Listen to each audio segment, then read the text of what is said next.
परम मंगल में परात्पर अखिलेश्वर अकारण करुणा वरुणालय भक्तवांछा कल्पतरु तड़िद्वित विनिंदित पीतांबरधारी श्री बालकृष्ण लाल की वांगमयी शब्दमयी वाणीमयी प्रतिमूर्ति श्री बद्री विशाल भगवान की प्रत्यक्ष प्रतिमूर्ति श्रीमद् भागवत महापुराण को बारंबार प्रणाम।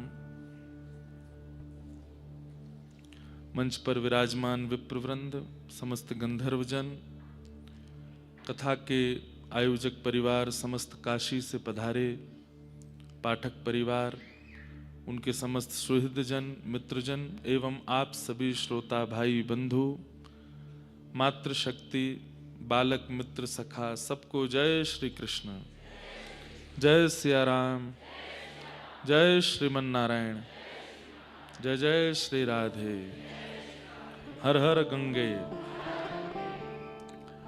नमः पार्वती पतये हर हर महादेव। ठाकुर जी की अति अनुकंपा और अति कृपा से हम आप सब लोगों को ये सुखद सौभाग्य प्राप्त हुआ। अलकापुरी, जिसे कुबेर की नगरी कहते हैं, जो कि यहीं से प्रारंभ होती हैं, ऐसी हिमालय की पावन गोद, नीलकंठ महादेव का आश्रय,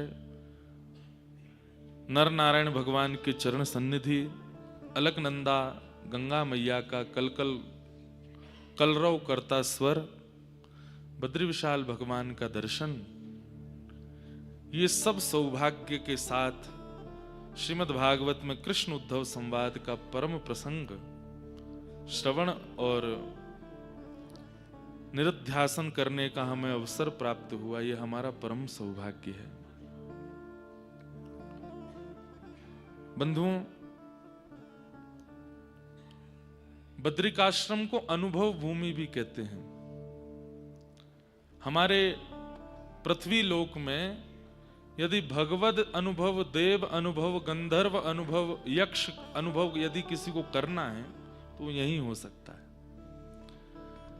अन्य स्थानों पर यत्न बहुत ज्यादा करने पड़ेंगे, पर यहां एक तो हमने पहले दिन नहीं बताई, अब विश्राम दिन बता दें। यहां पर एक माला करने का जो गिनती है वो 1000 मानी जाती है। आप एक माला करेंगे, 108 मन के करेंगे तो वो 108 यहां करने पर 1008 माने जाते हैं। इसलिए यहां पर कई भक्तों को ठाकुर जी ने भेजा। क्यों? बोले अन्य स्थानों पर करोगे तो पुरुषण करने में भी 16-16 महीने लगेंगे, लेकिन यहां आकर के करोगे। अब पुरुषण का कैसे होता है, उसकी बड़ी एक विधि है कि जिस मंत्र का पुरुषण करना है उस मंत्र को मल्टीप्लाई किया जाता है 24 से, जाने किससे, ऐसे कुछ रहता है। वो जितना फिर निकलेगा उतनी मालाएं, उसका फिर उससे गुणा, ऐसे करके होता है। पर मूल रूप से 24 लाख जप होना चाहिए। सामान्य से सामान्य व्यक्ति अगर अत्यंत सूक्ष्म राम नाम और राधा नाम भी अगर पूरे दिन करेगा तो 1-1.5 लाख से ऊपर नहीं जा पाएगा। वो 24 लाख करने पर एक पुरुषण होता है, और पुरुषण होने पर जिन देव का आप आराधन कर रहे हो उनका अनुभव होता है, सूक्ष्म अनुभव, पुरुषण करने पर। अब आप अगर नीचे जाकर के करेंगे 24 लाख तो आपको बहुत समय लगेगा करने में। और ये 1-1.5 लाख 2 लाख तो मैं उन लोगों को बता रहा हूं जो स्पष्ट, अब उसमें भी अशुद्धि नहीं होनी चाहिए। अब आप राधा राधा राधा राधा राधा राधा राधा राधा राधा, अब वो धारा धारा नहीं होना चाहिए। उसमें एक बीच में आपको संपुट गैप का देना पड़ेगा, वो स्पष्ट राधा होना चाहिए। राम राम राम राम राम राम राम।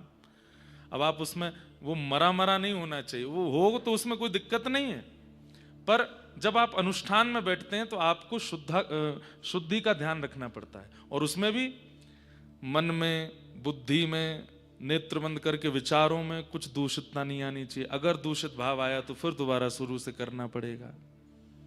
हमने 1 महीना कथा की थी नासिक में, तो वहां गायत्री के कुछ पाठ किए थे, पुरुषण नहीं किया था। पुरुषण तो बहुत कठिन होता है, पर महाराज जी जो जिन्होंने कथा कराई उन्होंने नियम दिया। हमारे इतने खतरनाक नियम थे, सुबह 3 बजे उठो, उठ करके कक्ष में स्नान करो, फिर गंगा जी में स्नान करने जाओ, गंगा जी से स्नान करके आओ। अच्छा, गंगा जी में भी ऐसे नहीं जाना है, कोरे वस्त्र पहन करके जाओ, तिलक स्वरूप लगा करके जाओ। गंगा जी में स्नान करके आओ, मौन रहना है, किसी का स्पर्श नहीं करना है। कोई कपड़े देने, साथ में सेवक जन जो रहते हमारे भाई जन सब, कोई कपड़े देने तो नीचे से लेते, भोजन थाली वो नीचे धर देते, वहां से हम उठाते, किसी का स्पर्श नहीं। फिर गीले वस्त्रों में ही आइए, आकर के फिर कम से कम 6000 नाम करिए, 6000 गायत्री करिए। गायत्री भी बड़ी, उसको माइक पे बोलना नहीं चाहिए, लोग बाग बोलते हैं, अपराध लगता है। आप ये समझ लीजिए बस गायत्री का विस्तार है श्रीमद् भागवत। उस गायत्री को हम कैसे बोल सकते हैं माइक पर, कैसे बोल सकते हैं खुले स्वर में? वो अत्यंत गूढ़ है। श्रीमद् भागवत गायत्री का विस्तार है। तो गायत्री का पुरुषण हुआ, मतलब कुछ जाप किए, कितने किए ये बताना नहीं है, महाराज जी की आज्ञा हुई। दीप जला करके बैठो, गायत्री मैया की उपासना करो, और बैठ करके फिर करते। हम लगभग 4:30 बजे बैठते, 10 बजे उठते, सुबह दिन के 10 साढ़े 10 बजे, तब वो जब पूर्ण होता है। उसमें भी महाराज जी ने नियम दिया, अगर पलक झपकी तो अब 1500 हो गए, वो पलक झपक गई, नींद आ गई, तो फिर दोबारा से करना पड़ेगा, नहीं तो वो खंडित हो जाएगा। और नहीं, अगर अब मैंने पूछा महाराज जी अगर हम चोरी करके आगे करने लग जाएं तो नींद आ गई, 1500 हो गया, लेकिन फिर भी करने लग गए तो बोले फिर उसका प्रतिफल अच्छा नहीं होगा। देवताओं को गरज नहीं पड़ी कि आप उनको पुकारो, लेकिन अगर आप उनको पुकार रहे हो तो उनकी अनुकूल परंपरा और उसकी शुद्धता से रहो। मैंने हमारा तो गिरिराज बाबा ही ठीक है, वृंदावन वाले ही ठीक है, हम बुरो ना माने, गुस्सा ना होवे, कछु ना, कैसे करो सेवा, लेकिन अब करना है एक बार, वो भी अनुभव होना चाहिए। साधन देखो, कई बार ऐसा होता है कि हम ब्रजवासी वृंदावनवासी साधनों को बहुत छोटा मान लेते हैं, पर अगर साधन इतने छोटे हैं तो फिर बनाए क्यों? ऐसा नहीं है। साधन भी कभी कभी करने चाहिए, पर बहुत साधन नहीं होने चाहिए। पर कभी करो तो पूर्ण निष्ठा से करो। एक यज्ञ करो साल में, 2 साल में, 5 साल में, लेकिन वो ऐसा करो कि उसमें कोई कमी ना रहने पाए। एक अनुष्ठान करो, लेकिन ऐसा करो कोई कमी ना रहने पाए। करना चाहिए कभी कभी। जैसे मैं कल परसों बता रहा था ना, धन का व्यय, उसके 5 विभाजन भगवान ने बताए उद्धव को, उसमें से पहला बताया धर्माय, तो करना चाहिए यज्ञ के रूप में, अनुष्ठान के रूप में। फिर दोपहर का नियम था कि 10 बजे जब पूरा करो फिर कुछ पाओ, 12 बजे फिर स्नान करने जाओ, स्नान करके फिर आओ, फिर अपना अध्ययन करो, फिर प्रसाद पाओ, 3 बजे से कथा होगी तब बोलो, कथा पूरी करके 6 बजे फिर स्नान करने जाओ, फिर स्नान करके आओ, और हर बार नए वस्त्र धारण करो। वहीं से हमको खड़ाऊं महाराज जी की आज्ञा से, और कथा से पूर्व, कथा के बाद मौन, ये महाराज जी ने आज्ञा की। उस जाप में हमने कई आचार्यों का दर्शन किया जो प्रत्यक्ष रूप से पृथ्वी पर नहीं है। अपने पूज्य नाना जी का अनुभव किया जो कि शरीर से इस धराधाम पे नहीं है। इसका मतलब ये नहीं कि वो मुक्त नहीं है इसलिए वो दिखे, उनका एक विशेष दर्शन, मतलब ऐसे नहीं कि वो आगे बैठ गए हों, पर नेत्र बंद किए हुए उनकी कोई आज्ञा, उनका कोई अनुग्रह, उनकी कोई कृपा, उसका अनुभव हुआ। तो कहने का अभिप्राय क्या है, वो हमने नासिक में किया, और वहां 30 दिन में भी हम पूरा कोटा नहीं कर पाए, अधूरा रह ही गया थोड़ा सा। फिर महाराज जी ने अंत में कहा कि हम करा देंगे, आप यज्ञ की पूर्णाहुति करो। लेकिन जिस धाम पर आप बैठे हैं, यहां एक माला करने पर 108 बार नाम जपने पर 1008 माना जाता है। यहां पुरुषण करना बहुत सरल है। इसलिए ठाकुर जी ने कई वैष्णवों को भेजा है यहां पर कि यहां जाओ। उद्धव को भी यहीं भेजा। और जो माना में सरस्वती नदी का दर्शन आप करते हैं, उससे ऊपर वहां सामान्य ऐसे जा नहीं सकते, परमिशन लेनी पड़ती है। वहां मुचकुंद गुफा है। भगवान के परम भागवत श्री मुचकुंद जी महाराज को भगवान ने यहां भेजा। क्यों? मुचकुंद की कथा सुनी आपने? वही नरसिंह मेहता बन करके आए। तो मुचकुंद जो थे, देवताओं का जब दैत्यों के साथ युद्ध हुआ तो कहा कि भाई हमारे पार्टी में, हमारे देवताओं के साथ में एक परम धर्मावलंबी होना चाहिए साथ में। तो उस समय देखा गया कि सबसे बड़ा धर्मात्मा कौन? तो बोले मुचकुंद है। तो मुचकुंद आए, युद्ध हुआ। तो मुचकुंद ने ऐसा युद्ध करवाया इतना अद्भुत कि देवता सब आनंदित हो गए। तो देवताओं ने कहा वरदान मांगो। तो मुचकुंद बोले मैं बहुत दिन से सोया नहीं हूं, इतने साल युग बीत गए, मैं सो नहीं पाया हूं, मुझे निद्रा चाहिए, सो लूं। तो शयन के लिए गए। बोले जब तुम्हें कोई उठाने आएगा तो तुम्हारे नेत्रों से एक ज्योति निकलेगी जिससे वो जल करके भस्म हो जाएगा। भगवान श्री कृष्ण मथुरा से द्वारिका पलायन करने की सब योजना बना रहे थे। उसी समय काल यवन आ गया और काल यवन भगवान के पीछे पीछे दौड़ा। तो ठाकुर जी दौड़ करके मुचकुंद गुफा एक हमारे ब्रज के पास भी है, वहां दौड़ करके गए और वहां जाकर के मुचकुंद के ऊपर अपनी काली कमली उड़ा दी। सो रहा था मुचकुंद और स्वयं दुबक गए। अब काल यवन ने आकर के जैसे देखा, अच्छा छिप करके यहां सो गया है, ये सोचता है मुझे दिखेगा नहीं। उसने जैसे ही अपना पाद प्रहार किया, मुचकुंद उठ के बैठ गए। नेत्र खुले तो ज्योति निकली, जल करके भस्म हो गया। घबरा गए। तभी इधर उधर देखा तो यहां ठाकुर जी खड़े थे। ठाकुर जी प्रसन्न हो गए। मुचकुंद ने कहा भगवान मेरे से अपराध बन गया। मैंने एक व्यक्ति को, बोले अपराध नहीं, वो अपराधी ही था, उसका वध तुम्हारे हाथों ही होना था, हो गया। तब मुचकुंद ने कहा भगवान मुझे आपके दर्शन तो हो गए, पर क्या मेरी सदगति होगी? क्यों? क्योंकि मैंने युग तो निकाल दिए सोने में। मैंने कुछ किया, कोई साधन नहीं किया, कोई नाम नहीं किया, कोई जप नहीं किया, कोई तप नहीं किया, मैं तो बस सोता ही रहा युगों युगों तक। मुझे कुछ बताइए, मैं कुछ साधन करके तप करके आपको प्राप्त करना चाहता हूं। मुझे ऐसा लग रहा है कि मैंने कुछ किया नहीं और आप मेरे सामने खड़े हो गए, मुझे कुछ तो साधन करने दीजिए। ठाकुर जी बोले अब तुम साधन करने बैठोगे? इतने युगों तक तुम सोए हो, उन युगों का अगर तुम साधन करोगे तो युगों तक साधन करना पड़ेगा, तब जाकर के तुम्हारा साधन पूर्ण होगा। तब मुचकुंद ने कहा कि महाराज कोई ऐसा उपाय नहीं कि मेरे युगों का साधन बहुत जल्दी पूर्ण हो जाए। तब भगवान बोले एक स्थान है। बोले कौन सा? बोले बद्रीनाथ, बद्रिकाश्रम चले जाओ, मेरा आश्रम है वो। वहां पर समय गति वैसी रहती है जैसी सामान्य सब जगह है। वहां पर सूर्य चंद्र भी सामान्य रहते हैं, पर वहां पर भजन गति बहुत तीव्र चलती है। वहां एक बार नाम लेने का फल 100 बार नाम लेने के समान होता है। तो तुम युगों तक अगर तुम जप करोगे तो बहुत युग लग जाएंगे तुमको।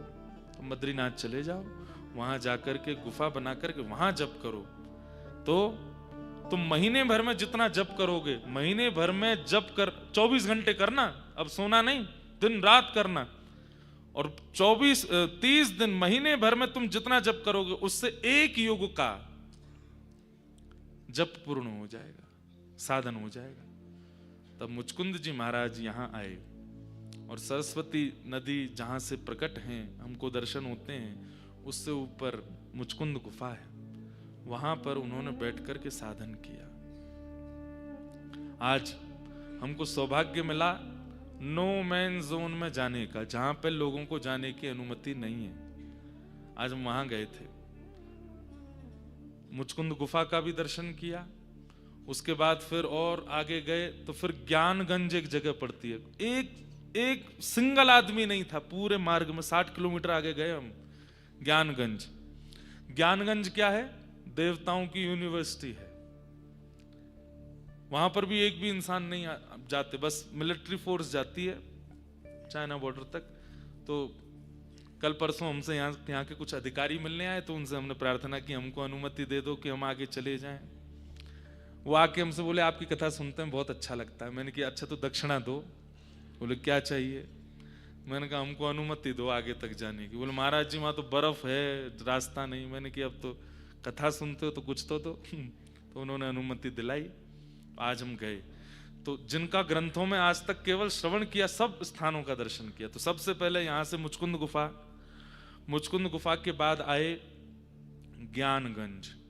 ज्ञानगंज मतलब वहां कोई मंदिर नहीं है कुछ, बस वो पहाड़ियां हैं चारों ओर और घने पहाड़ और केवल बर्फ, 6-6 फीट बर्फ। ज्ञानगंज में ब्रह्मा जी देवताओं के साथ में देवताओं की परीक्षा लेते हैं। और किस चीज की परीक्षा लेते हैं कि जब 6 महीना देवताओं के लिए बद्रीनाथ खुलेगा तो नारद जी के साथ में सब देवता कहते हैं कि हमको भी सेवा मिले। कोई रसोई की सेवा, कोई श्रृंगार की सेवा, कोई मंदिर मार्जन की सेवा, कोई आरती सजाने की सेवा, कोई वस्त्र बनाने की सेवा, कोई पुष्पमाला बनाने की सेवा।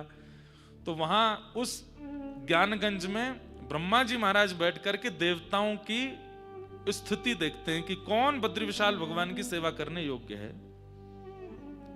और उसको फिर सेवा प्रदान करते हैं। तो हर वर्ष नए नए देवताओं को, नारद जी तो मुख्य पुजारी हैं ही, उनके साथ सेवा करने का अवसर सबको मिलता है। और दर्शन की विधि सबको प्राप्त होती है।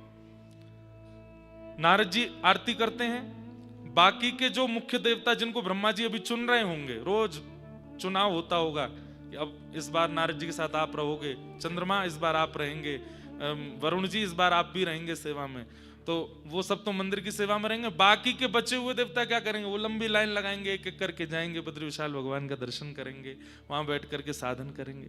अब इसमें प्रश्न उठता है, देवता अगर यहां रहते हैं और वो आते जाते रहते हैं, अभी भी 2, 4, 10, 15 देवता, कुछ ऋषि सब घूम रहे होंगे बद्रीनाथ में, हमको दिखते क्यों नहीं है?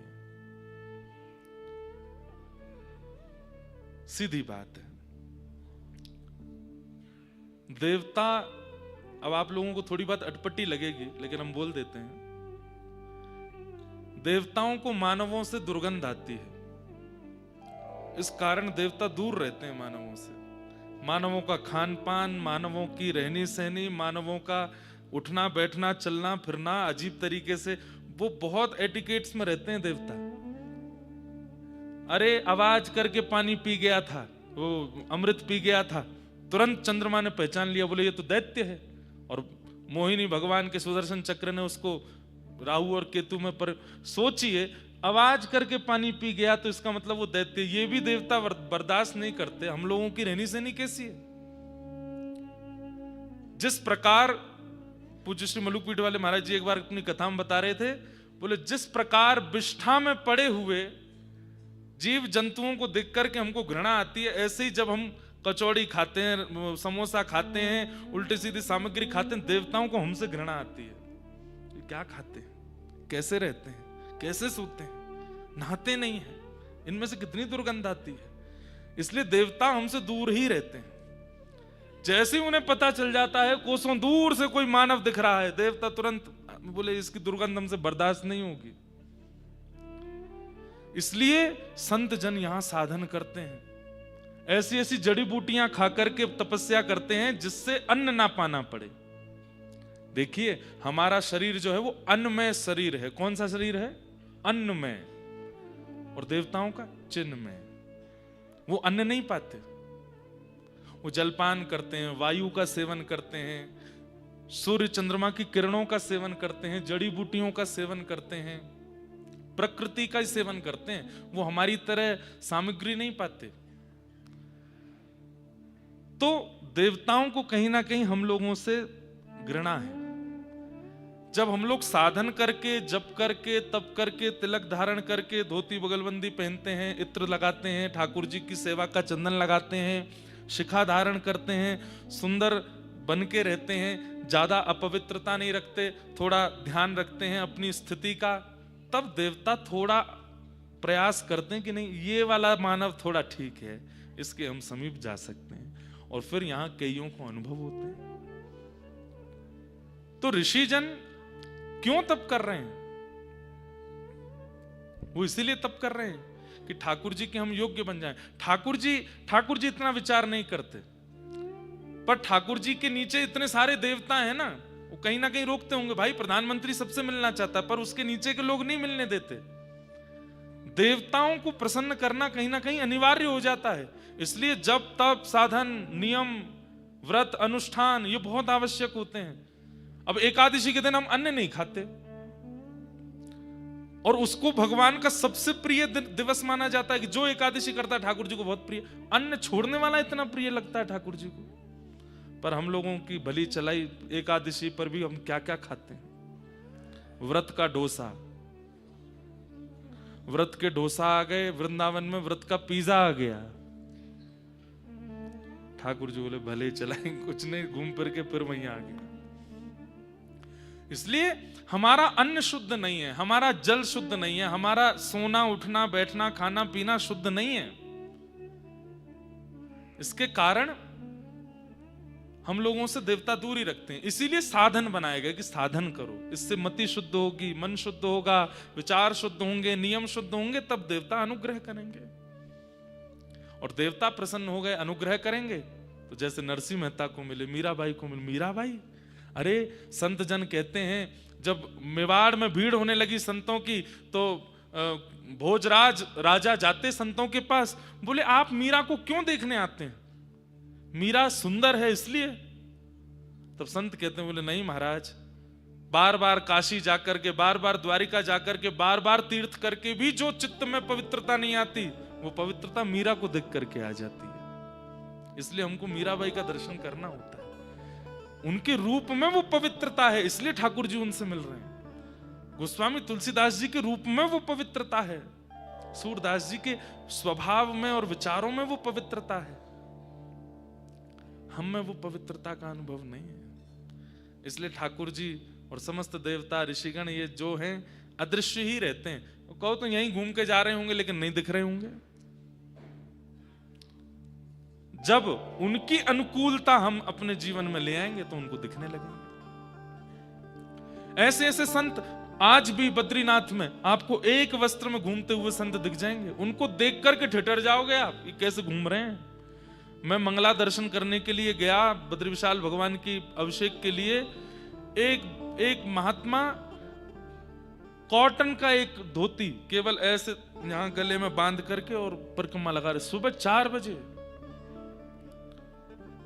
खाद चौक जो कल महाराज जी पधारे, एक वस्त्र में घूमते हैं। आप 14 वर्ष तक सतोपंथ में तप किया। उनकी पवित्रता देखो, उनका रूप देखो, उनकी त्वचा का स्पर्श देखो, उनकी वाणी देखो, उनके नेत्र देखो, सब में पवित्रता है। क्यों नहीं मिलेंगे ठाकुर जी उनसे? हम लोगों की वो पवित्रता नहीं है, इसलिए हमको अनुभव नहीं होता। तो आज फिर वहां ज्ञानगंज का दर्शन किया। कुछ मंदिर नहीं है, बस चलते रहो, गाड़ी में देखते रहो, उतरना मत बाहर, माइनस में टेम्परेचर है, बहुत ठंड है। फिर उसके बाद आया नागताल। ये सरस्वती जी जो यहाँ आपको माना में दिखती हैं, ये सरस्वती जी पूरी हमको 60 किलोमीटर तक दिखी पीछे। तो नागताल पड़ा, वहां कोई रास्ता नहीं है नागताल जाने का, ऐसा पहाड़ है और वहां पे अपनी रिस्क पर आप लोग कैसे भी करके जाना चाहो तो दर्शन करने जाओ। 800 मीटर पैदल चलना पड़ता है बर्फ में। हमारे आर्मी के और मिलिट्री के जवान तो वहां खूब थे, वो लोग सब उनके बने हुए थे। नागताल का दर्शन किया, फिर उसके बाद और आगे गए और ऊपर गए। हम लोग अभी हैं 10,000 फीट पर और हम आज होके आए 18,000 फीट पे। वहां श्वास नहीं मिलती, कपूर संग रख के ले जाने पड़ते हैं। जिनका स्वास्थ्य अनुकूल नहीं है उनको जाने के लिए मना भी किया जाता है। क्यों? फिर वहां से नीचे आने नहीं देंगे देवता, कहेंगे चल बेटा वैकुंठ ही चलिए, ये रहो बगल में, आए हो इतने पास तो यही चल रहे। तो वहां श्वास नहीं है, ऑक्सीजन नहीं है। फिर आगे गए और 1-2 स्थान और रास्ते में दिखे। फिर उसके बाद दर्शन हुआ देवताल, पर देवताल हम नहीं पहुंच पाए। 6 किलोमीटर पहले ही इतनी बर्फ थी वहां पर कि गाड़ियां जा ही नहीं सकती। तो फिर हमारे भारत के वीर जवानों ने वहीं रुकवाया। साक्षी गोपाल भगवान भी गए थे साथ में महाराज जी के, और उनके साथ सारे हमारे जो भारत के वीर हैं सब इतने भावुक हो गए, क्योंकि वहां इंसान जाते ही नहीं है, वो 10-15 लोग हैं वो ही रहते हैं। वहां महीनों बाद कोई गया होगा, तो देखकर कितने खुश। कुछ सुना दीजिए, कुछ बता दीजिए, कुछ अच्छा बोल दीजिए। कोई असम के हैं, कोई महाराष्ट्र के हैं, कोई कहीं के हैं। हमारे मन में एक भावना आई कि भैया आत्मा के दाता तो परमात्मा हैं, और देह के दाता हमारी भारत की जो मिलिट्री है, जो आर्मी है, इन्हीं के कारण हमारा देह जीवित है। हमने पूछा यहाँ पे नेटवर्क तो आते नहीं, आप घर पे कब बात करते हो? बोले महाराज जी हफ्ते में 1 दिन बात करते हैं बस। देश दुनिया में क्या चल रहा है वो उनको कभी कभी पता चलता है, कई सारे बातें तो उनको पता ही नहीं रहती हैं। इतनी व्यस्तता उनकी अपनी सुरक्षा में और सब चीजों में।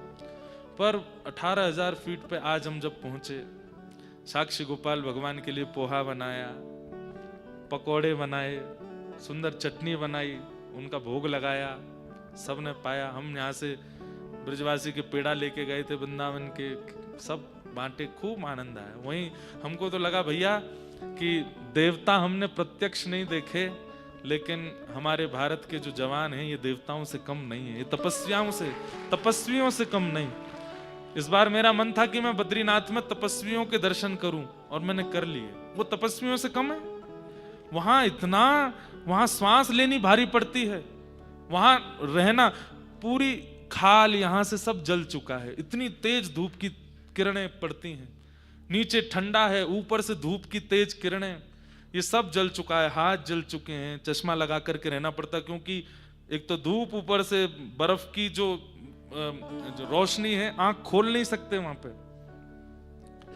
वहां भैया देख के आए, हमारा तो प्रणाम करने का मन हुआ, पर सबको हृदय से लगाया, खूब उनकी बलैयां लेके आए। मैंने कि भैया बद्री विशाल भगवान कृपा करें, आप लोगों को कोई की नजर नहीं लगे, सब आनंद करो। आज वहां दर्शन करने के लिए गए। देवताल, नागताल, ज्ञानगंज, मुचकुंद गुफा, और फिर वापस यहाँ आ तो गए थे हम 3:30 बजे, वापस सुबह निकले थे 8 बजे। पर साक्षी गोपाल भगवान का श्रृंगार करना था, तो उनका श्रृंगार किया जैसा भी बन पाया, जल्दी जल्दी 10-20 मिनट में जो बना श्रृंगार करके पधारे। तो मैं ये बात क्यों बता रहा था कि इस भूमि पर नाम की गति बहुत तीव्र है। एक रात बची है आप लोगों के पास, कल तो सबको जाना है, आज तो कथा विश्राम है। अरे कहां तक कहें, ये कथा आपने 7 दिन सुनी है, इस कथा में जो 6 दिन पूरे श्रवण कर पाए हैं उनको भी कम से कम 700 कथा सुनने का तो फल मिल ही जाएगा, एक कथा कहते। अब हमको भी, हम तो गिनती करते नहीं कितनी कथा हो गई, पर 700 कथा कहने का फल हमको भी मिल जाएगा भाई। 700 कथा हो गई एक कथा में। यहां पर एक बार कृष्ण कहने पर 100 कृष्ण के समान है। इसलिए भैया एक रात बची है, खूब बढ़िया जप करके जाना, अपने गुरु मंत्र का जप करके जाना, जो नाम प्रिय लगता हो वो नाम करके जाना, श्री बद्री विशाल भगवान को प्रणाम करके जाना कि हे बद्री विशाल, इन 6 दिनों में हमने कोई अपराध किया हो, हमसे कोई, क्योंकि ये मानवों के रहने लायक भूमि नहीं है, हम लोग यहाँ अपराध ही करते हैं, तो हमसे अपराध बनते हैं, उसकी क्षमा मांग करके जाना और कहना कि हे बद्री विशाल आप पुनः बुलाइएगा। एक परिवर्तन हुआ है, पर परिवर्तन बहुत अच्छा हुआ है, इसलिए हम आपको बता देते हैं। 21 से 27 मई जो कथा अगले वर्ष बद्रीनाथ में होनी थी, उसका स्थान परिवर्तित कर दिया है, और स्थान अब बद्रीनाथ की जगह नेपाल में मुक्तिनाथ में होगी वो कथा, और सीमित लोग जाएंगे केवल। कथा जो करा रहे हैं वो कानपुर के लोग हैं, और भक्तिपथ की ओर से केवल 60 लोगों को ले जाने की हमको अनुमति है। ज़्यादा लोग वहाँ नहीं जाएंगे और उसका रजिस्ट्रेशन भी 10 दिन पहले ही खुलेगा कथा से। जितने लोग कहेंगे बस उतने, क्योंकि वो यहाँ से भी ज़्यादा ऊंचाई पर है। मुक्तिनाथ, मुक्तिनाथ कहाँ है? नेपाल में है, हिमालय की कंदरा में ही है, जहाँ से शालिग्राम भगवान प्रकट होते हैं। दामोदर कुंड वही है जहाँ से शालिग्राम भगवान प्रकट होकर के श्री गंडकी मैया से प्रवाहित होते हैं। तो मेरा बहुत इच्छा, एक बद्री विशाल भगवान का दर्शन करते करते मन में भाव आया कि अगले वर्ष की वो कथा हम मुक्तिनाथ करेंगे, क्योंकि अब अक्टूबर में आकर के हमारा मन बद्रीनाथ मई जून में आने का अब है नहीं। अब तो अक्टूबर में ही आएंगे हम, क्योंकि ये मौसम बढ़िया है। ठंड ज्यादा होती है लेकिन धूप निकलती है, थोड़ा भीड़ कम होती है, अच्छा लगता है। फिर महाराज जी से कल बात हुई, महाराज जी को हमने कहा महाराज जी अगले वर्ष की कथा मुक्तिनाथ में कर रहे हैं। महाराज जी बोले मैं भी रहूंगा। मैंने कहा पर मन में ये लग रहा है कि बद्रीनाथ कथा थी अब नहीं कर रहे, उसका क्या करें? तो महाराज जी ने एक इतनी सुंदर योजना बनाई। महाराज जी बोले महाराज जी आप अक्टूबर नवंबर में जब कपाट बंद हो उससे पहले 7 दिन का समय निकालिएगा जरूर, और कथा हम बताएंगे कैसे करनी है। मैंने कहा बताइए कैसे करनी है। बोले पहले दिन की कथा होगी बिना पंडाल, बिना लाइट, बिना, बस माइक होगा, जैसे अकिंचन हम करते हैं। कथा का समय वही 10-11 बजे से सुबह होगा, खुले आसमान में मुचकुंद गुफा पे करेंगे पहले दिन की कथा। दूसरे दिन की कथा करेंगे व्यास गुफा पे। तीसरे दिन की कथा करेंगे अपने नीचे सरस्वती और श्री गंगा जी का जो संगम है वहां केशव प्रयाग आगे, वहां करेंगे। फिर चौथे दिन की कथा चरण पादुका पर करेंगे। 5वें दिन की कथा खाद चौक आश्रम पर करेंगे। इस प्रकार 7वें दिन, 6वें और 7वें 2 दिन बचेंगे। एक दिन नर पर्वत पर, एक दिन नारायण पर्वत पर, और फिर एक यहाँ कंचन गंगा है आगे। जब आप लोग बद्रीनाथ से नीचे उतरते हैं तब एक ग्लेशियर पड़ता है और उसके ऊपर से होके गाड़ी जाती है, खूब पानी बह के आता है। वो गंगा जी हैं, वो कंचन गंगा है। इधर ऋषि गंगा है, आगे कंचन गंगा है। वो कुबेर पर्वत से उतर करके आ रही हैं, उनकी बड़ी महिमा है। तो एक दिन वहां कथा करेंगे। महाराज जी बोले व्यवस्था सब हम देखेंगे, लोग बागों से बस कहना है अपने आप आओ, अपने आप रहो, समय बता दिया करेंगे, वहां पहुंचना है पहुंच जाओ। वहां बैठ करके खुले धूप में बैठ करके कथा सुनेंगे। कोई पाबंदी नहीं, 3 घंटा 4 घंटा कुछ नहीं, 1.5 घंटा 1 घंटा जितना मन होगा, 2 घंटा, और वो प्रसंग से कथा, अकिंचन कथा पहली बार बद्रीनाथ में होगी। अगले वर्ष के कपाट बंद होने से पहले ही होगी। कब होगी उसका समय मुक्तिनाथ में बताएंगे, पर अगले वर्ष जो मई में यहाँ कथा होनी थी वो मुक्तिनाथ होगी नेपाल में। वहां नारायण भगवान मुक्तिनाथ विराजमान है, और वहां ठाकुर जी की सेवा कुमारी कन्याएं करती हैं, छोटी छोटी कन्या। उन्हीं को अधिकार है ठाकुर जी को छूने का, ठाकुर जी का श्रृंगार करने का। छोटी छोटी कन्याएं, कुमारी कन्याएं भगवान का श्रृंगार सेवा करती हैं। अद्भुत स्थान है, पर किसी का मन भी बने अगर उससे पहले जाने का बाद, तो बहुत सावधानी से जाइएगा, क्योंकि वो यहाँ से भी थोड़ा दुष्कर है जाना वहां पर नारायण भगवान का मधुर दर्शन। और पूरे विश्व में जहां भी शालिग्राम जी हैं वहीं से आए हैं। यहाँ तक कि हमारे श्री राधारमण लाल जी, श्री गोपाल भट्ट गोस्वामी जी, उनको भी वहीं से लेकर के आए, शालिग्राम जी लेकर के आए, सेवा करके उनसे श्री राधारमण लाल जी को प्रकट किया। तो शालिग्राम शिला जहां भी आपको दर्शन होती है वो आई मुक्तिनाथ से ही है, दामोदर कुंड से हैं, गंडकी नदी से हैं। तो ऐसे मुक्तिनाथ में अगले वर्ष की कथा होगी, खूब सुख मिलेगा। आज हम कथा की विश्रांति की भूमिका में प्रवेश करेंगे। उससे पहले किन्हीं 2-3 प्रश्न आए हैं। एक का प्रश्न है कि मैं एक गृहिणी हूं, मेरे सेवा में नवनीत प्रिया लाल जी हैं, मतलब लड्डू गोपाल जी, जिनको प्रचलित रूप से लड्डू गोपाल कहते हैं, पर मूल रूप से वो नवनीत प्रिया लाल हैं। वो हाथ में लड्डू नहीं है ठाकुर जी के, मक्खन है। वो मक्खन को क्या कहते हैं? नवनीत। तो नवनीत जिनको अति प्रिय, वो नवनीत प्रिया लाल। तो ये बहुत अच्छा आपने लड्डू गोपाल जी बोलो, कोई बुराई नहीं उसमें, पर मूल नाम उनका नवनीत प्रियालाल ही है। तो नवनीत प्रियालाल जी हैं। मैं पूरे दिन में उनकी सेवा कम कर पाती हूँ, पर मानसिक चिंतन चलता रहता है। नाम जप कथा भी पूरा दिन चलता है, पर सेवा पूरे दिन की नहीं कर पाती। तो यह कोई अपराध तो नहीं? अब हमारी एक बात सुनो,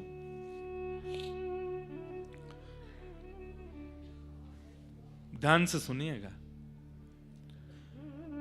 बालक का जन्म हुआ घर में, अब मां कह रही है मैं तो सुबह दूध पिला सकती हूं, बाकी के पूरे दिन आप देखो इसको, मेरे से तो नहीं हो पाएगा। हाँ, मुझे इससे प्यार बहुत है, मुझे अच्छा बहुत लगता है, गोद में लेने का मन बहुत होता है, पर मैं पूरे दिन इसको अपनी गोद में नहीं रख सकती, आप लोगों को देखना पड़ेगा। तो ठीक है, अच्छे ससुराल वाले होंगे तो कह देंगे, सास ससुर कहेंगे तो कोई बात नहीं, तेरे हम खिला लेंगे बच्चे को। पर सार्वजनिक रूप से भी ये बात सुनने में अटपटी लगेगी ना। एक माँ कैसे कह सकती है कि मैं अपने बालक को पूरा दिन नहीं रख सकती अपने पास? आपने उनको नवनीत प्रिया लाल कहा है, लाल मतलब लाला। या तो आपकी अभी उनके प्रति बुद्धि नहीं बनी है कि वो आपके लाला हैं, आप उनको अभी भी पाषाण मान रहे हो, अभी भी उनको धातु मान रहे हो, अभी भी उनको मूर्ति मान रहे हो, तो ही आपके चित्त में यह भावना बन सकती है कि ठीक है, एक बार सेवा हो गई, बाकी समय ठीक नहीं। आप उनके प्रति जब प्रत्यक्ष भाव रखोगे, आप रात में सो नहीं पाओगे। हर 10 मिनट में आंख खुलेगी, अब क्या कर रहे होंगे, अब क्या हो रहा होगा, अब ठाकुर जी कुछ कह रहे हैं क्या, इनकी कुछ इच्छा हो रही है क्या, ऐसी भावना चित्त में प्रकट होगी। तो हमारी प्रार्थना है, इधर देखो, इधर देखो, यहां देखो, इधर उधर नहीं देखना। ठाकुर जी को जब लाल मानते हो तो लाल भाव से ही उनकी सेवा में रहो। ये एक मैया का प्रश्न नहीं है, बहुतों का प्रश्न है, इसलिए ध्यान से सुनो। ठाकुर जी को कितनी पीड़ा होती होगी कि सुबह बस मुझे उठा देते हैं, श्रृंगार करके आरती करके भोग लगा चले, पूरे दिन फिर मेरे को पूछते ही नहीं है। हाँ, मेरी ही कथा सुन रहे हैं दूसरे कमरे में, मेरा ही चिंतन कर रहे हैं दूसरे कमरे में, पर मेरे पास नहीं आते। मैं क्यों आया इनके घर? इनके घर में कोई सोने चांदी तो लगे नहीं है, मणि तो लगे नहीं है, मेरा त्रिलोक तो चलना नहीं यहां से जो मैं इनके घर आया हूं। तो सौभाग्य मानिए ना कि मैं आया हूं। एक क्षण भी ठाकुर जी को जितना ज्यादा, मैं ये नहीं कह रहा कि आप पूरे दिन बैठे ही रहो, पर जितना ज्यादा हो सके ठाकुर जी की मधुर सेवा करो। और वो तभी होगी जब आपके चित्त में ये भाव सुदृढ़ हो जाएगा, ये पाषाण नहीं है, लाला ही है। संबंध बनाइए और बहुत प्रगाढ़ रूप से बनाइए। भक्तमाल जी में सिलपिल्ले भगवान की कथा आती है। किनकी? सिलपिल्ले। अब सोचिए कैसे भगवान, एक संत एक व्यक्ति के यहां गए, ठाकुर जी की मधुर सेवा करी। बोलो भद्र विशाल भगवान की। आगे चलो। श्रीमन नारायण नारायण नारायण, श्रीमन नारायण नारायण नारायण, भजमन नारायण नारायण नारायण, भजमन नारायण नारायण नारायण, श्रीमन नारायण नारायण नारायण, श्रीमन नारायण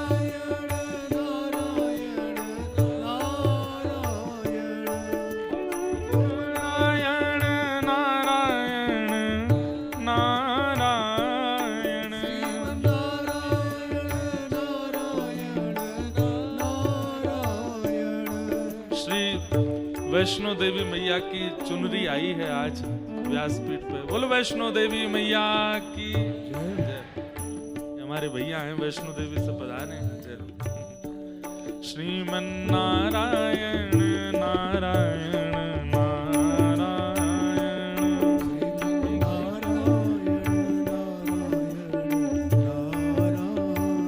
ओ भजमन नारायण नारायण नारायण,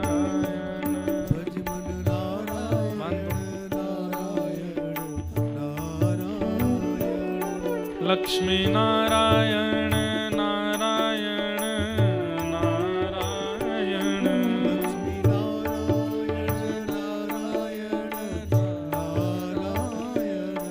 लक्ष्मी नारायण नारायण नारायण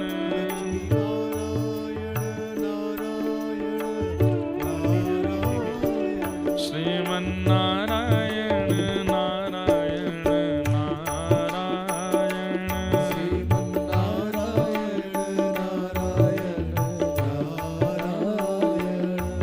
श्रीमन्नारायण नारायण श्रीमन्नारायण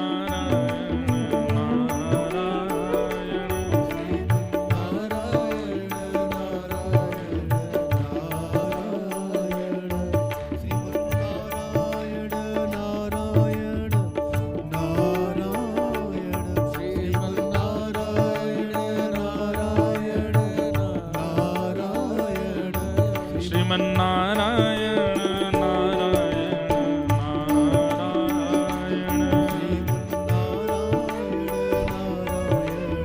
बोलो बद्री विशाल भगवान की। पूज्य हमारे मध्य में बद्रीनाथ वाले पूज्य महाराज जी श्री बाल योगेश्वर दास जी महाराज, जिनकी अहेतु की कृपा हम आप सब पर हुई है, साक्षी गोपाल प्रभु के प्रत्यक्ष दर्शन कराने के लिए आप बद्रीनाथ पधारे। हमने तो जिद करके महाराज जी को बुलाया है और महाराज जी ने आप सबको तो दर्शन सुख दिया, पर हमें तो वह सुख दिया है जो हम बताना ही नहीं चाहते, कि क्योंकि सुख बताने से प्रेम घटता है। पर निश्चित ही बहुत आनंद और बहुत सुख मिला। पूज्य महाराज जी पधारे, बस यही प्रार्थना है महाराज जी ऐसी कृपा अनुग्रह करते रहे। आज साक्षी गोपाल प्रभु का प्रथम बार श्रृंगार करने का अवसर मिला। महाराज जी बोले हम तो इनको ऐसे ही घुमाते हैं, ये आए हैं जब ऐसे ही डोलने के लिए घूमने के लिए आए हैं, तो फिर जैसे साधु साई हम हैं वैसी साधु साई रहेंगे। ऐसी ही महाराज जी मिलती जुलती कथा श्री मदन मोहन जी की है। हमारे श्री मदन मोहन जी जो अभी करौली राजस्थान में विराजमान हैं, सप्त निधियों में एक निधि हैं, जिन्हें श्री सनातन गोस्वामी पाद ने विराजमान किया। तो श्री मदन मोहन जी तो एक ब्रजवासिनी मैया के यहां अपनी सेवा करवा रहे। वैसे श्री मदन मोहन जी वज्रनाभ जी जो भगवान के परपौत्र हैं, उन्होंने गोविंद देव जी, गोपीनाथ जी और मदन मोहन जी, ये तीन स्वरूपों का निर्माण कराया था भगवान के परपौत्र वज्रनाभ ने। कालांतर में फिर ये तीनों भूमिगत हो गए वृंदावन में। फिर रूप गोस्वामी पाद ने गोमा टीला से श्री गोविंद देव जी को प्रकट किया और श्री सनातन गोस्वामी पाद ने एक ब्रजवासी को प्राप्त हो गए थे मदन मोहन जी, वहां से उनको प्राप्त किया। और श्री गोपीनाथ जी भी भूमि से प्रकट होकर के मधु पंडित जी को प्राप्त हुए। शालिग्राम शिला से श्री राधारमन लाल जी प्रकट हुए। चित्थावल से हितरवंश महाप्रभु के साथ श्री राधा वल्लभ लाल जी पधारे। और वृंदावन में किशोर जुगल वन, वहां से श्री जुगल किशोर ठाकुर जी प्रकट हुए। और निधिवन राज में श्री स्वामी हरदास जी महाराज के कुंज बिहारी लाल प्रकट हुए। ऐसे हमारे सप्त निधि हैं। तो इनमें मदन मोहन जी की भी कथा ऐसी है महाराज जी, जैसे आपके संग लीला हुई। मदन मोहन जी रोज भिक्षा ले सनातन गोस्वामी जी रोज भिक्षा लेने जाते थे। 22 घंटा भजन करते थे और 2 घंटे में सोना, स्नान करना, प्रसाद पाना, नित्य क्रम कर लेना, जो भी उनके क्रम होते 2 घंटे में सब कर लेते थे। और 22 घंटा भजन करते थे, नाम जप करते थे। मैया के यहाँ, एक ब्रजवासिनी मैया के यहाँ सूखा सामान, आटा, दाल, चावल सब लेते थे और फिर स्वयं अपनी कुटिया में आके सिद्ध करके बना के पाते थे। बोलो जुगल किशोर लाल की, श्री साक्षी गोपाल भगवान की। अब इन्हें विराजमान होने दो, फिर आगे हम सुनाएंगे तब। श्यामा हृदय कमल सो प्रगट्यो, श्यामा हृदय महाराज जी अब हमको 20 मिनट मिले थे श्रृंगार करने के, हमने वस्त्र तो पहना दिए पर मन में बहुत था कि और श्रृंगार कर दें और रज रज के सजा में। तो श्रृंगार में कोई चूक रही हो तो हम क्षमा मांगे आपसे। लेकिन प्यारे गिरधर लाल जी आज बड़े प्रसन्न हैं, बहुत खुश हो रहे थे कि हमारे श्री, आप इनको वैसे ही रखना जैसे आप रहते हैं, ज्यादा इनको श्रृंगार की आदत लगवाना नहीं, पर जब जब हम मिलेंगे तब तब श्रृंगार करेंगे। बस ये अधिकार हमको दे दो, हम इनके श्रृंगारी हैं, जब हमारे पास आएंगे तो हम श्रृंगार करेंगे। बाकी आप इनको साधु बनाए रखो, ये बाबा बने डोलेंगे। अरे भैया आज वहां गए ऊपर इतनी बर्फ में, हम बार बार इनको ढकें और ये उघाड़ दें, यूं खड़े हैं जान, ऐसी डोलन दो। बिल्कुल महाराज बड़े अद्भुत ठाकुर जी हैं और बहुत सुख दे रहे हैं हमारे महाराज जी को। तो हम बार बार बधाई देंगे, कोई की नजर नहीं लगे, ये सदा आपके पास ही रहें, सदा आपके हृदय से ही लगे रहें। श्यामा हृदय कमल सो प्रगट्यो, श्यामा हृदय कमल सो प्रगट्यो, ओ श्यामा हृदय कमल सो प्रगट्यो, श्यामा हृदय कमल सो प्रगट्यो, और श्याम हृदय कुमार वृंदावन मेरो वृंदावन, हे श्री वृंदावन प्यारो वृंदावन,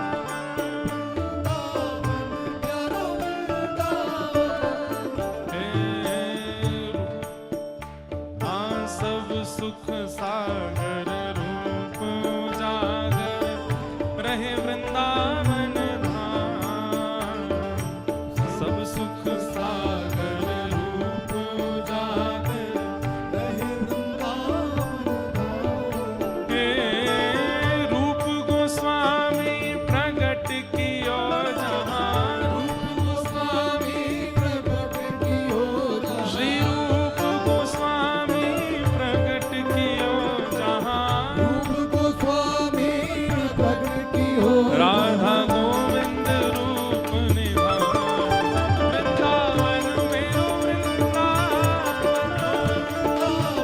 प्यारो वृंदावन, हे श्री वृंदावन प्यारो वृंदावन, वृंदावन प्यारो वृंदावन, रूप गोस्वामी प्रगट कियो जहाँ, रूप गोस्वामी प्रकट कियो राधा गोविंद रूप निधान, वृंदावन मेरो वृंदावन, वृंदावन मेरो वृंदावन, हे श्री वृंदावन मेरो वृंदावन, वृंदावन मेरो वृंदावन, हे बिहरत निस दिन कुंज गलन में, ब्रज जन मन सुख धाम, बिहरत निस दिन कुंज गलन में, ब्रज जन मन सुख धाम, हे मदन मोहन को रूप निरख के,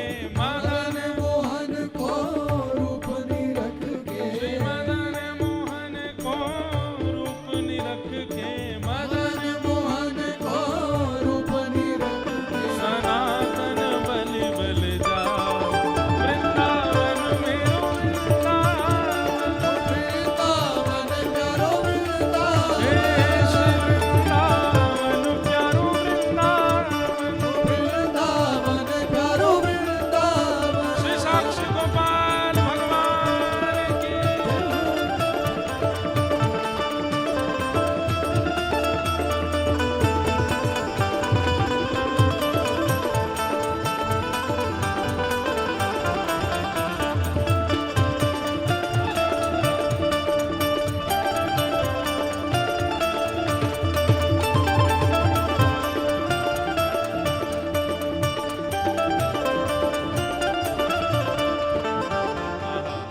महाराज जी सुंदर लग रहे हैं, जय हो। सबरे भैया बलैया ले लो, कोई नजर नहीं लगे इनको, जय हो। बोलो साक्षी गोपाल प्रभु की। जय। आज भैया कितनी बड़ी कृपा है, द्वारिका से चल करके जो स्वयं पूरी भारत की यात्रा पर निकले हैं। आज कथा के विश्राम में यहाँ सुंदर श्रृंगार धारण करके बद्र विशाल प्रभु के यहाँ आप सबको दर्शन दे रहे हैं। आप सबन को प्यारे साक्षी गोपाल जी के मधुर दर्शन की बधाई हो। अरे नेक जोर से बोलो बधाई हो, बधाई हो, बधाई हो। हे वृंदावन मेरो वृंदावन, वृंदावन मेरो वृंदावन, हे श्री वृंदावन मेरो वृंदावन, वृंदावन मेरो वृंदावन, हाँ वृंदावन मेरो वृंदावन, वृंदावन मेरो वृंदावन। गोपी ग्वाल सब ही और धारे प्यारों गोपी नाम, गोपी ग्वाल सब ही और धारे, हे गोपी ग्वाल सब ही और धारे प्यारों गोपी नाम, गोपी ग्वाल सब ही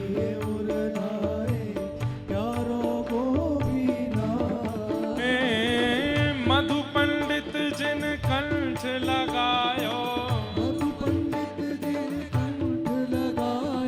मधु पंडित जिन कंठ लगायो, और है रही जय जयकार। वृंदावन मेरो वृंदावन, हे श्री वृंदावन मेरो मधु पंडित जिन कंठ लगायो, और है रही जय जयकार। वृंदावन मेरो वृंदावन, हे श्री वृंदावन मेरो वृंदावन।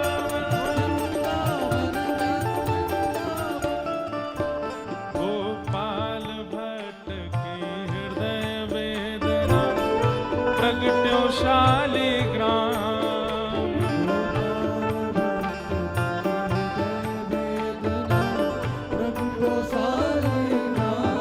श्री गोपाल भट्ट जो की हृदय वेदना प्रगट्यो शालिग्राम,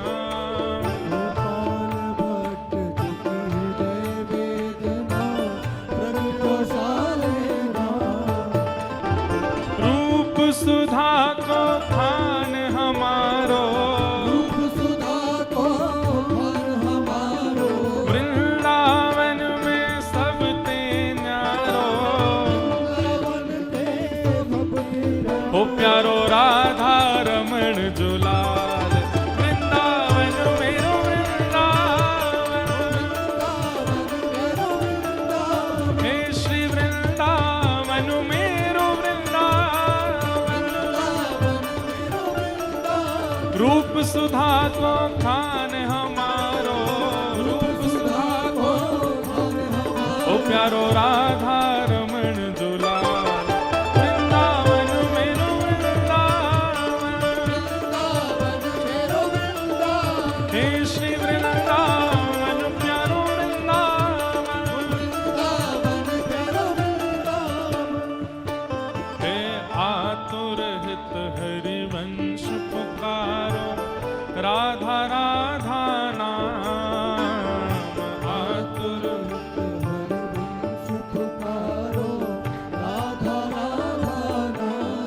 हे आतुर हित हरिवंश पुकारो, राधा राधा नाम,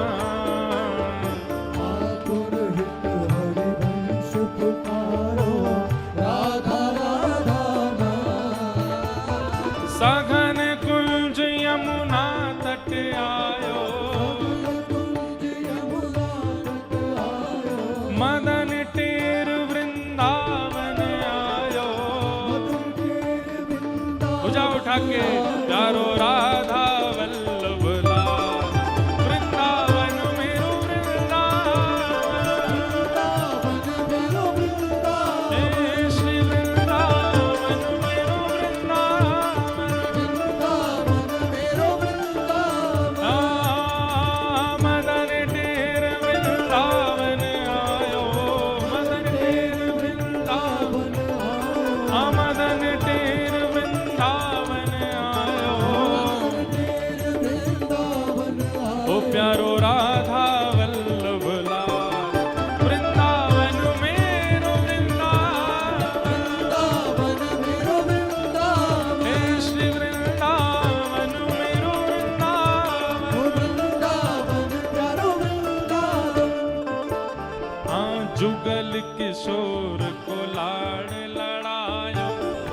नवल कुंज ही अमान। जुगल किशोर कुलाल लड़ायो नवल कुंज ही मान। हे जुगल किशोर को लाड़ लड़ायो नवल कुंज ही अमान। जुगल किशोर कुलाल लड़ायो नवल कुंज ही मान। कुंज निकुंजन की रज धारे, कुंजन कुंजन की रज धारे। हे कुंज निकुंजन की रज धारे। कुंजन कुंजन की रज धारे। हरि व्यास युगल यश गान, वृंदावन मेरो वृंदावन। वृंदावन प्यारो वृंदावन। हे श्री वृंदावन मेरो वृंदावन। वृंदावन मेरो वृंदावन। कुंज निकुंजन की रज धारे, कुंजन कुंजन की रज धारे। हे कुंज निकुंजन की रज धारे। कुंजन कुंजन की रज धारे। हरि व्यास युगल यश गाय, वृंदावन मेरो वृंदावन। वृंदावन प्यारो वृंदावन। हे श्री वृंदावन मेरो वृंदावन। वृंदावन मेरो वृंदावन। और भुवन चतुर्दश की सुंदरता, निधिवन करत बिहार। भुवन चतुर्दश की सुंदरता, निधिवन करत बिहार। हे भुवन चतुर्दश की सुंदरता, निधिवन करत बिहार। भुवन चतुर्दश की सुंदरता, निधिवन करत बिहार। हे श्यामा प्यारी कुंज बिहारी। श्यामा प्यारी कुंज बिहारी। हे श्यामा प्यारी कुंज बिहारी। श्यामा प्यारी कुंज बिहारी। और जय जय श्री हरिदास, वृंदावन मेरो वृंदावन। वृंदावन मेरो वृंदावन। हे श्री वृंदावन मेरो वृंदावन। वृंदावन प्यारो वृंदावन। हाँ श्यामा प्यारी कुंज बिहारी। श्यामा प्यारी, कुंज बिहारी। हे श्यामा प्यारी बांके बिहारी। श्यामा प्यारी बांके बिहारी। और जय जय श्री हरिदास, वृंदावन मेरो वृंदावन। वृंदावन मेरो वृंदावन। हे श्री वृंदावन मेरो वृंदावन। वृंदावन मेरो वृंदावन। और महाराज जी, हमारे वृंदावन की परंपरा रही कि स्वामी हरदास जी के यहाँ बिहारी जी प्रकट भये तो सब आचार्य उनको बधाई देने गए। हितरवंश महाप्रभु के यहाँ ठाकुर जी प्रकट भये तो सब आचार्य उनको, और बधाई में क्या लेके जाते, एक पद बना के लेके जाते। अब पूरा पद तो हम जल्दी बनाएंगे, लेकिन एक पंक्ति आपके ठाकुर जी के लिए आज बधाई रूप में। हाँ गोमती तट द्वारवती सो पधारे, श्री साक्षी गोपाल। गोमती तट द्वारवती पधारे, श्री साक्षी। हाँ गोमती तट द्वारवती सो पधारे, श्री साक्षी गोपाल। गोपी तट द्वारवती पधारे, श्री साक्षी गोपाल। हे भारत भ्रमण करन के काजे, भारत भ्रमण करन के काजे।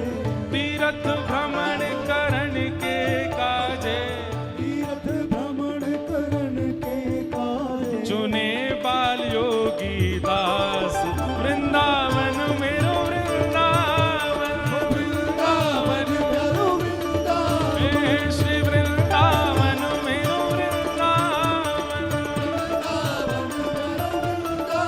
भारत भ्रमण करन के काजे, भारत भ्रमण बद्रीनाथ आवन के काजे, बद्रीनाथ श्री राधा कुंड गमन के काजे, राधा कुंड चूने बाल योगी दास, वृंदावन मेरो वृंदावन, हे श्री वृंदावन मेरो वृंदावन। और जिनकी कृपा से यह रस प्रगट्यो वृंदावन अभिराम, जिनकी कृपा से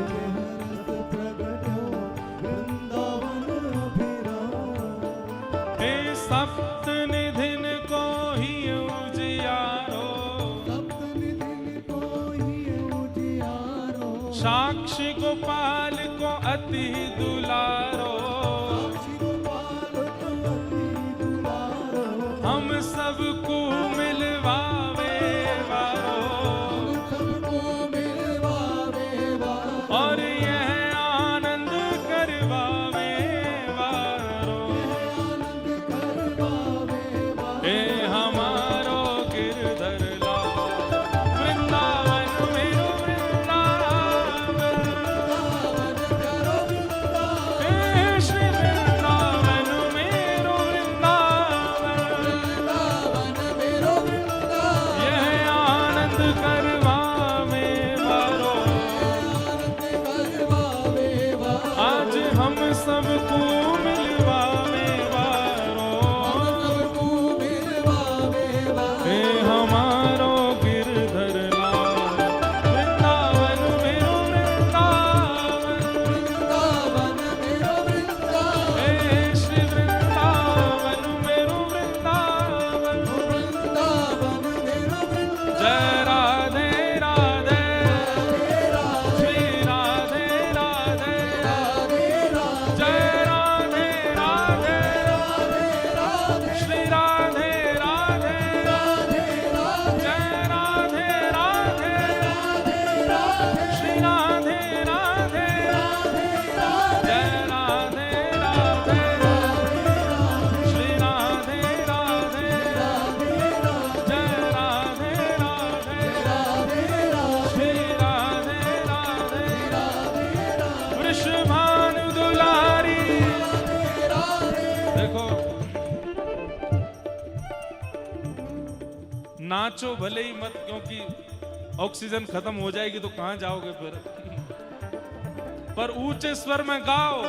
विश्वभानु दुलारी, श्री कृष्ण प्यारी, ब्रजवास दुलारी, हरिदास प्यारी, जय राधे राधे, श्री राधे राधे, जय राधे राधे, श्री राधे राधे, जय राधे राधे राधे, श्री राधे राधे, जय राधे राधे, श्री राधे राधे,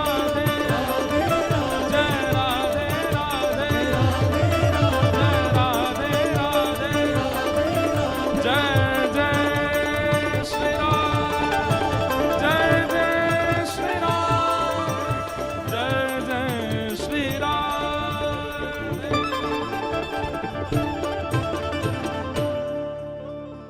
बोलो साक्षी गोपाल प्रभु की बधाई हो, बधाई हो, बधाई हो।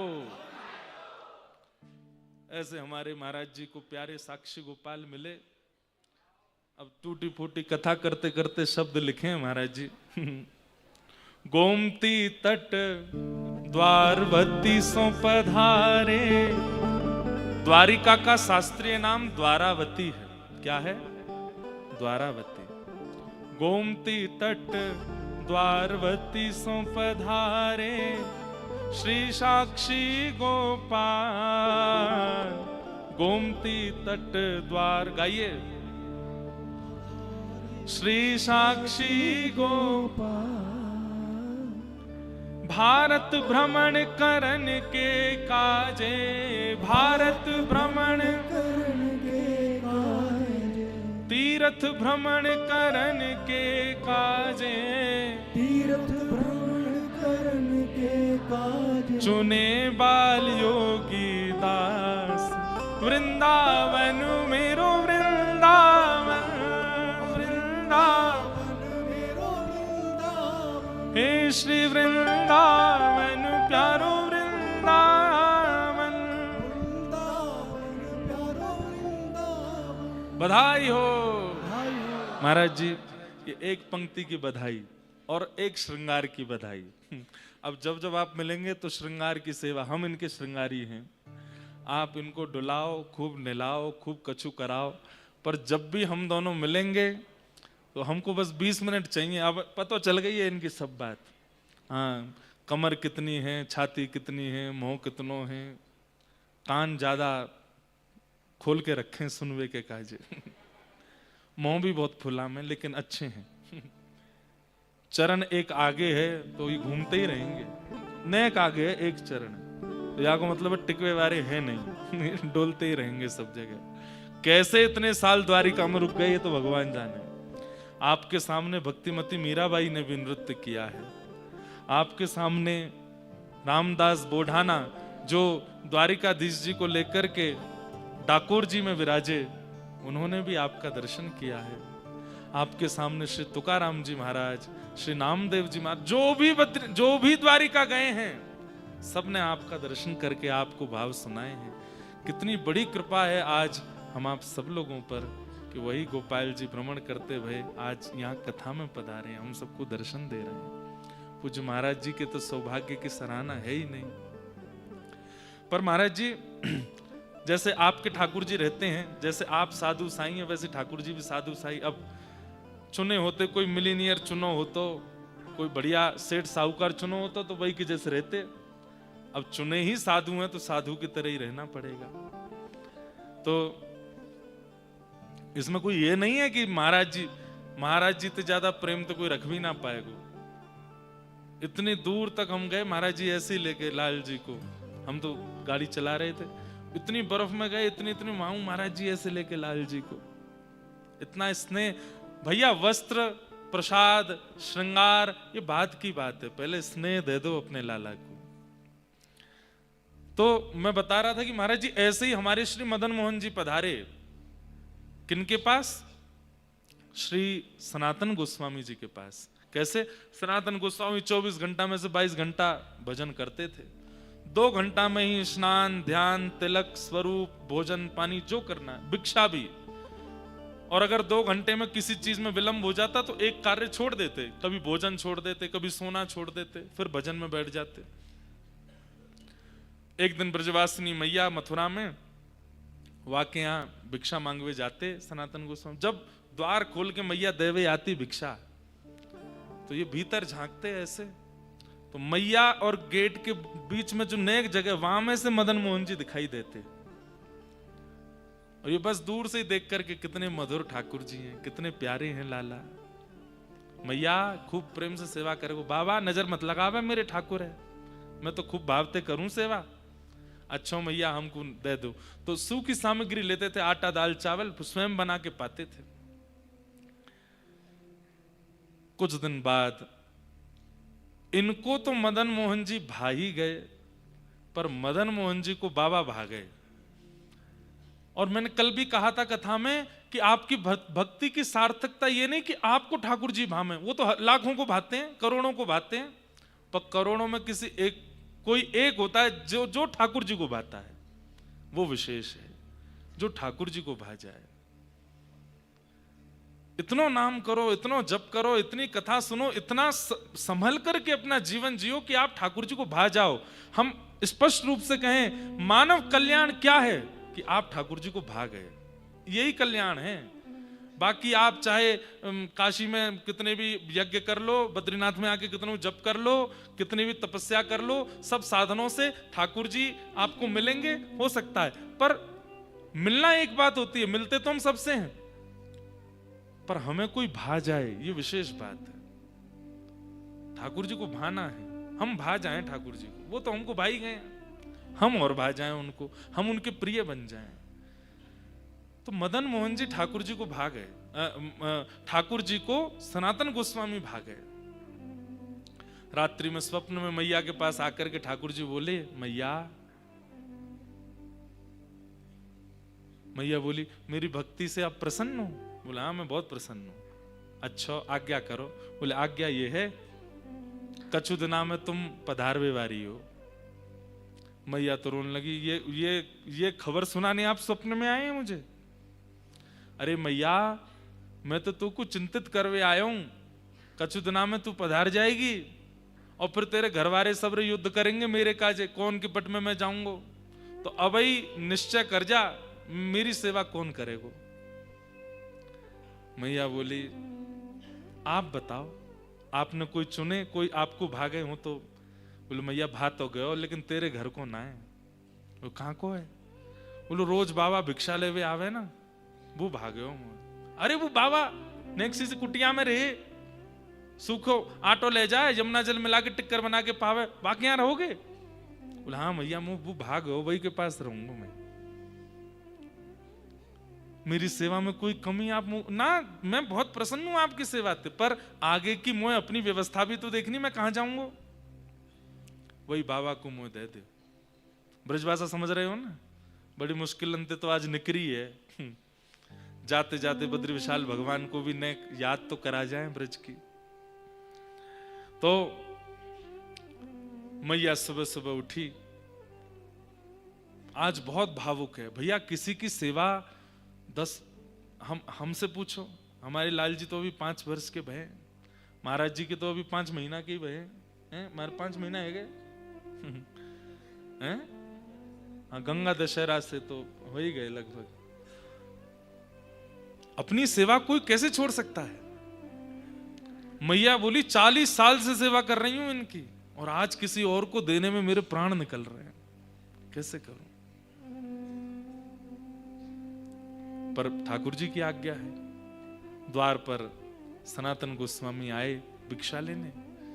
आज भिक्षा में कोई सामग्री नहीं, अपने ठाकुर जी को सौल में लपेट करके मैया लाती है। बोले, बाबा ये भिक्षा। मैया, ये क्या कर रही हो आप? ये आपके ठाकुर जी हैं। बाबा के तो हाथ पांव कांपे, क्योंकि इच्छा तो हो रही है, हाथ तो आगे बढ़ रहा है, पर चरण पीछे जा रहे हैं। बोले, ये कैसे हो रहा है?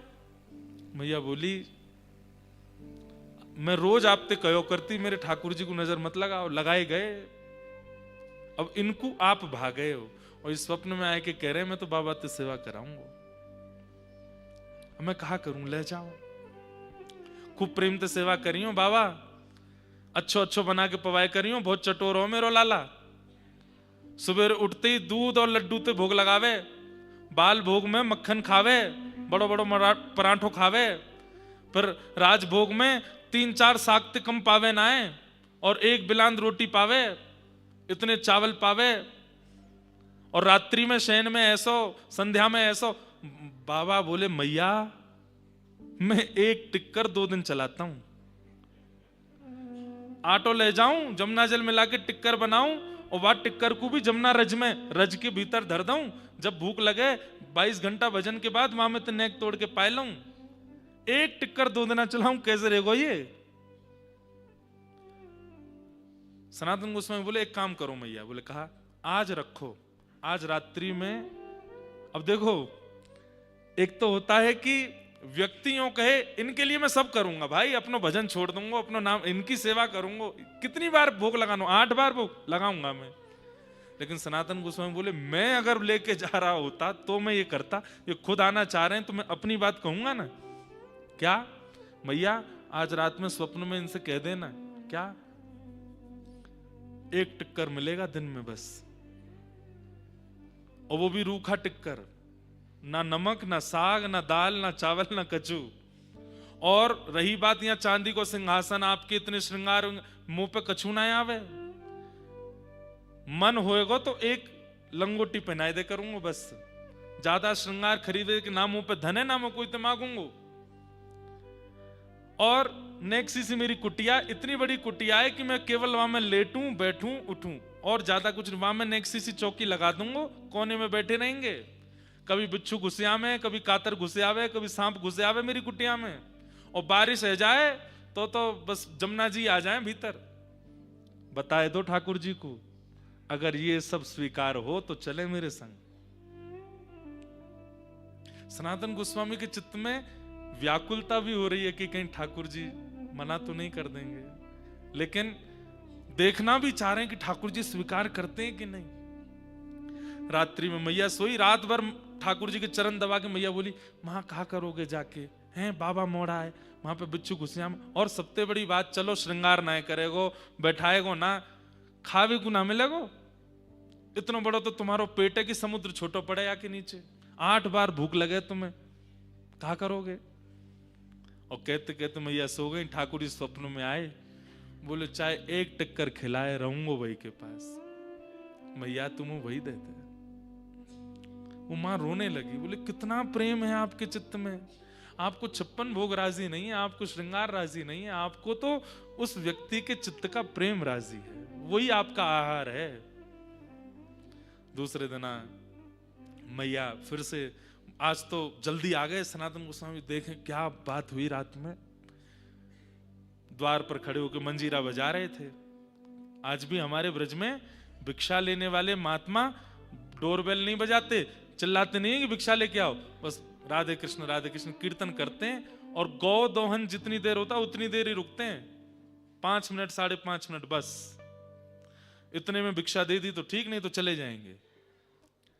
कीर्तन करने लगे। मैया आई फिर से, और फिर से ठाकुर जी बोले, बाबा कहा जादू किया मेरे लाला पे, 40 साल की सेवा फीकी पड़ गई मेरी, तुम्हारे संग ही जावे को लो धरो। मदन मोहन जी तो हृदय से लगा करके श्री सनातन गोस्वामी आनंदित हो गए, नृत्य करने लगे ब्रज की गलियों में, और नृत्य करते हुए अपनी कुटिया में, कहां महल छोड़ के ठाकुर जी कुटिया में पधारे। पूरी कथा मिलती है महाराज जी आपसे। ठाकुर जी किसको चुनते हैं ये बड़ी बात है। द्वारिका में इतने वर्ष रहे ठाकुर जी, इतने वहां पर 56 भोग, इतने सब कुछ सेवा सब ग्रहण की, पर हम गाते हैं मेरो मन गिरधर छवि पे अटको, पर ठाकुर जी गाते हैं मेरो मन तो भक्तन में अटको। कोई ऐसा मेरो भक्त मेरे सामने आ जाए, मैं तो वही में अटक जाऊं। और सनातन गोस्वामी लिया है, एक चौकी पे बैठा दिए, बोले अब पता चलेगी तुम्हें, आ गए बड़ी जिद करके आए हो। दूसरे दिन आ गए, ऑटो लेके आए, वहां में यमुना जी मिला करके टिक्कर बनायो मोटो, ठाकुर जी के आगे बड़ो टिक्कर पधरा दियो। 56 सामग्री पावे वारे आज एक टिक्कर पावेंगे। कुछ कुछ ऐसी कहानी नहीं लगती कि कोई बड़े घर की बेटी कोई छोटे घर के व्यक्ति से प्रेम करके उसके संग भाग के आ गई है, अब उसकी कुटिया में रह रही है। ऐसी लगते ठाकुर जी की कथा भी। 3-4 दिन तो महाराज एक ही टिक्कर पाए। 4 दिन बाद जैसे ही सनातन गोस्वामी जप में बैठे थे, सोई ठाकुर जी मन में प्रकट हो गए। बाबा, अरे ठाकुर जी सेवा बढ़िया चल रही है, आनंद है, कोई दिक्कत तो ना है ना, मुझ को बहुत सुख मिल रहा है, ऐसे जोर के टिक्कर बनाए के पवाओ बाबा, आनंद आ रहा है। अच्छा, कहा आज्ञा, नेक नमक डाल दे करो आटे में, रूखे आटे में तुम जमुना जल मिलाए के पवाए दो बाबा। नेक तो हमें जीव चटोरी रही है बहुत वर्षन ते, नेक तो थोड़ो नेक नमक डाल दे करो। अच्छा, कल से भिक्षा में नमक भी ले आऊंगा, कुटिया में नहीं है लेके आऊंगा। दूसरे दिन भिक्षा लेने गए, आटा मांगा, फिर बोले थोड़ा नमक भी दे दो। बोले बाबा तुम तो बरसनते आटे पे ही, आटो दाल चावल ही ले जाओ, अब तो नमक मांग रहे हो। भजन करते करते जीव में चटपनो आगो दिखे। बाबा बोले मेरे ना आयो, कोई और आयो, मेरी कुटिया में बाकी आगो है। नमक लेके गए, आटे में नमक मिलायो, टिक्कर बना के ठाकुर जी को पवायो। 5-6 दिन ठाकुर जी खूब प्रसन्न। 5-6 दिन बाद ठाकुर जी फिर आ गए स्वप्न में। बाबा कैसे हो लाल जी, आनंद? अब बहुत सुख है, अब तो नमक को स्वाद आवे टिक्कर में। अच्छा, सोई ठाकुर जी खांसन लगे, तो सनातन गोस्वामी जय जय खांस काय को रहे हो? अरे वो रूखे टिक्कर गरे में इर्ज गए मेरे, वहां में घी लगा दे करो नेक। बाबा कल तो घी लिया ही हूं, नेक घी लगाए तो बस नेक चुपड़ दोगे तो ऐसे सटाकते भीतर चलो जाएगो। सनातन गोस्वामी के नेत्र भर आए, बोले कल से घी भी ले आऊंगा। टिक्कर में नमक भी डाले बना के, फिर वहां में घी लगा मैं, फिर ठाकुर जी को पधरा। 5-6 दिन ठाकुर जी खूब प्रेम से पाए, फिर से आ गए। सनातन गोस्वामी बोले अब क्या चाहिए? मैं तो यूं कह रहा हूं, नमक है ही है, घी है ही है, एक आलू और लिया है करो, और वह जा में टिक्कर सेको ना, वही में वह आलू को भूंज दे करो, छिलका उतार के मीड के वहां में नेक नमक तब टिक्कर के संग ने आलू आ जाएगा। तो तुरंत सनातन गोस्वामी उठे, मदन मोहन जी को गोद में भरा, बोले चलो मैं ही छोड़ के आऊं तुम्हें, मेरो घर मेरी कुटिया तुमने पूरे 56 भोग ले आओगे यहाँ पे। मैया के द्वार पर गए, मैया ले पकड़ अपने चटोरे लाला है। अरे कभी आटे में नमक डरवावे, कभी घी लगवावे, कभी आलू मंगवावे, कभी कछु, मुंह तो लगे कल को घेवर मांगेगो, कल को मालपुआ मांगेगो, फिर को रसगुल्ला लिया आओ। मैया की गोद में जैसे ही ठाकुर जी पधराए, श्री मदन मोहन जी सचल प्रकट हो गए और बाबा से लिपट गए, बोले तो छोड़ के ना जाऊंगा, रहूंगा तेरे पास ही, तू चाहे जो जैसे रख ले, रहूंगा तेरे पास।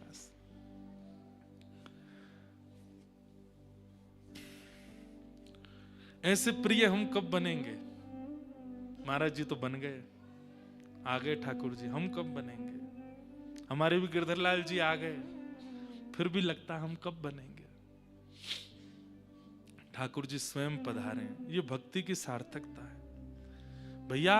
भजन का, सत्संग का, हमने जो भी कुछ सुना पिछले 6 दिनों में, इन सबका फल हमको केवल एक चाहिए कि हम भी सनातन गोस्वामी की तरह ठाकुर जी को प्रिय लग जाएं।